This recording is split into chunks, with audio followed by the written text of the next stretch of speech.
brief spark tayo ng kakata.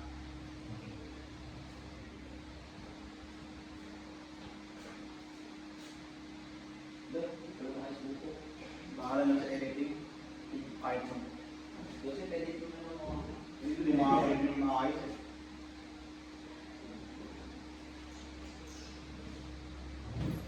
One, two, three. Go. Thank you very much for telling us your wonderful and inspiring story. Can I ask po, when did you realize na parang something was changing? Gradual siya eh. Hindi siya yung sa araw, depress na ako. Meron times na, kasi nga parang, kahit kagigising ko lang, parang pagod na ako, ganyan. Actually, nagtatanggol ako ng mga physical symptoms. Nagpapalpitate ako, nagsusuka ako. Yung parang, talagang akala mo na talaga may nangyayari na sa katawan ko. Actually, lumating kayo sa punto na nagpagalan talaga ako sa emergency kasi hindi na ako makalimutan. Nakakatakot eh, no? Kasi pag inisip ng ibang tao kasi na yung mental health problems sa emotions ng utak lang. And yung hindi nila alam na meron palang physical symptoms mo.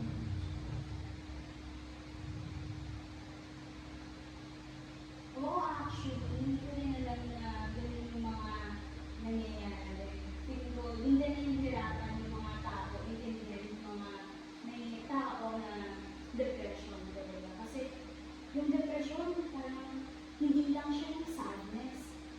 Di ba? Parang kung sinabi may depression ng isang tao, malungkot yan. May pinagdadaanan sa buhay, yung mga ganun. Hindi nila alam na depression can feel physical symptoms also.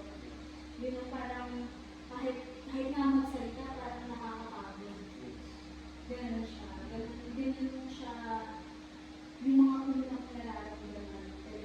Mas naiintindihan ko lalo na hindi lang hindi natin nakikita yung nararamdaman nila. Kasi nakakaramdaman nila sila ng bigat na sa loob. May nararamdaman pa sa labas.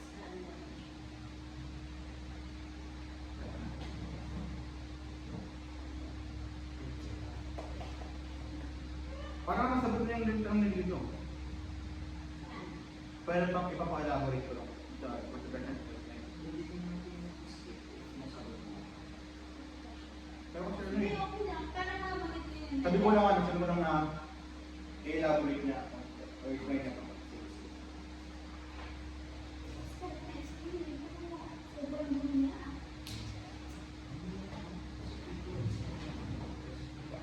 So, 1, 2, 3. Eight lang ba yan? Saan? Sa mga depression ka.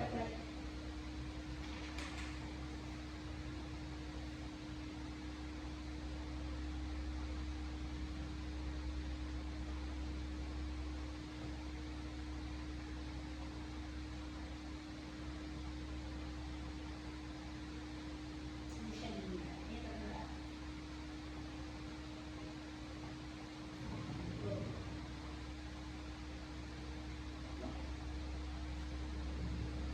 One, two, three. Following up on that, dahil nga nasabi mo na hindi lang basta emotional yung nararamdaman ng tao kapag depressed ka and meron yung physical symptoms, paano mo na-explain yung nararamdaman mo, yung depression, sa mga taong like hindi siya aware o hindi nila na-experience yung gano'n? Alam mo, magulo kasi talaga siya. Parang mentally and emotionally. Sobrang chaotic yung mga nararamdaman namin. Magulo siya. Hindi siya linear. Hindi siya yung malungkot lang. Ganun. Kasi minsan parang nakakakain naman ako, nakakatawa naman ako.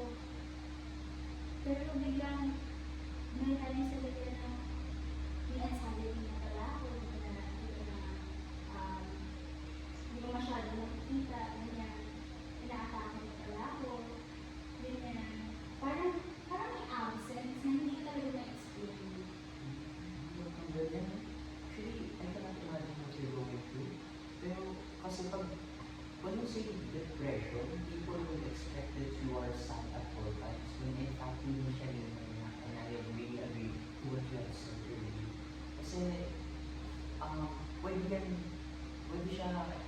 kinabukasan, tapos pwede mawala na siya ng DRD, and babalik na lang namin siya ulit. Kaya napakahirap na it's really difficult to imagine why people think of it that way. Exactly. Pero mahirap siyang explain. Kasi may mga times talaga na makikita ka ng tao na okay ka naman, nakakatawa ka naman, nakikipagbido ka naman. Hindi nila nakikita yung mga silent moments namin na nakakaramdam ng depression.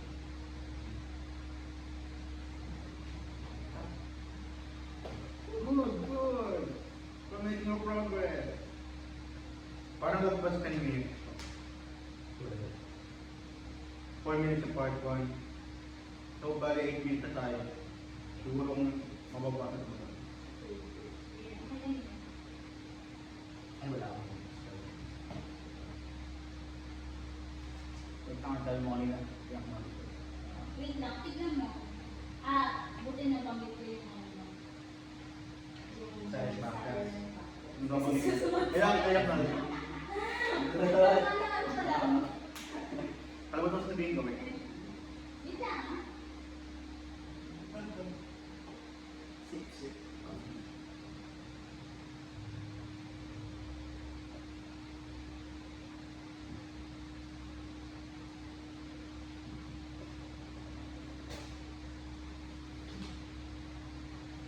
Si Boy.